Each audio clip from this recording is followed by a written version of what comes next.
ترکی میں ایک روسی سیاح نے ہوٹل میں کئی دن کے قیام کے بعد پیسے ختم ہو جانے پر جب ہوٹل چھوڑا تو باہر زوروں کی بارش ہو رہی تھی۔ روسی نے ہوٹل والوں سے بہت کہا کہ مہربانی کیجیے، مجھے ایک اضافی رات اپنے ہاں بسر کرنے دیجیے، مگر ہوٹل والوں نے اسے شدت کے ساتھ انکار کر دیا۔ اس برستی بارش میں روسی کسی ٹھکانے کی تلاش میں چلا تو اسے ایک گھر کے سامنے شیڈ سا دکھائی دیا۔ روسی نے اس گھر کا دروازہ کھٹکھٹایا۔ اندر سے ایک شخص کے نکلنے پر اپنا مدعا بتایا کہ اگر اسے اعتراض نہ ہو تو وہ بارش رکنے تک یہاں ٹھہرنا چاہتا ہے، جیسے ہی بارش رکے گی وہ چلا جائے گا۔ تاہم اس وقت روسی کی حیرت کی انتہا نہ رہی جب گھر والے نے اسے گھر کا دروازہ کھول کر اندر آنے کو کہا، ایک کمرے کو اس کے لیے مخصوص کرتے ہوئے گزارش کی کہ وہ اسے میزبانی کا شرف بخشے، رات بھر اس کے گھر میں مہمان کی حیثیت سے رکے اور کل بارش رک جانے پر چلا جائے۔ روسی نے کہا، مگر میرے پاس تو آپ کو دینے کے لیے ایک پیسہ بھی نہیں۔ گھر والے نے کہا، مجھے آپ کی مدارت کا آپ سے کوئی پیسہ نہیں لینا۔ ہمارا دین ہمیں مہمان کی تکریم سکھلاتا ہے اور آپ میرے مہمان ہو۔ روسی نے پوچھا، اور آپ کا دین کیا ہے؟ میزبان نے کہا، اسلام۔ مہمان نے پوچھا، اور یہ اسلام کیا ہوتا ہے؟ میزبان نے اسلام کی تشریح اور فلسفہ بتایا تو روسی حسن اخلاق میزبانی اور تکریم سے متاثر ہو کر اسلام قبول کر بیٹھا۔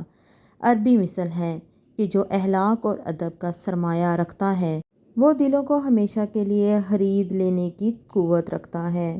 میرے اسی مرشد کو اس کے ترکی میں قیام کے دوران ایک دوست نے بتایا کہ میں اور میرا بیٹا ایک جائے نماز خریدنے کے لیے دکان میں داخل ہوئے۔ سب سے اچھی اور اچھوتی جو جائے نماز ہمیں پسند آئی، اسے ہم سے پہلے ہی ایک گاہک اٹھائے کھڑا تھا۔ گاہک قیمت میں کچھ کمی اور رعایت چاہتا تھا، جبکہ دکاندار اپنی بتائی ہوئی قیمت پر اٹل کھڑا تھا، سودا نہ ہو سکنے پر۔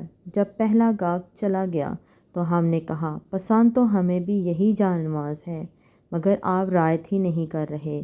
دکاندار نے کہا، بالکل رعایت کروں گا، اور جو قیمت آپ کو اچھی لگے گی اس پر آپ کو یہ جائے نماز دوں گا۔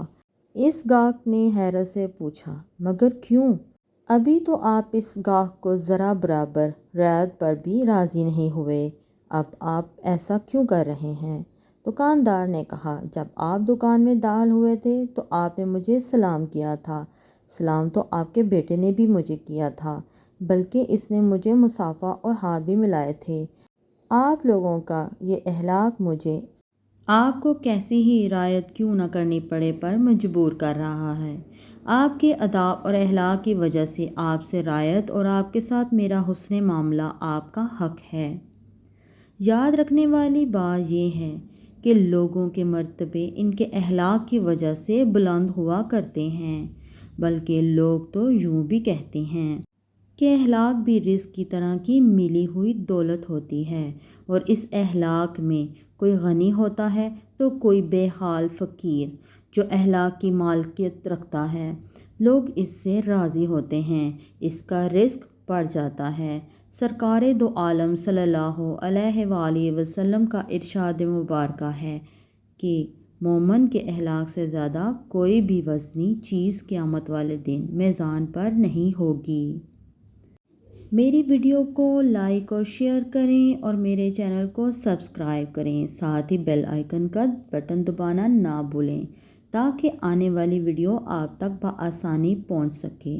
اگلی ویڈیو تک کے لیے مجھے دیں اجازت۔ اللہ حافظ۔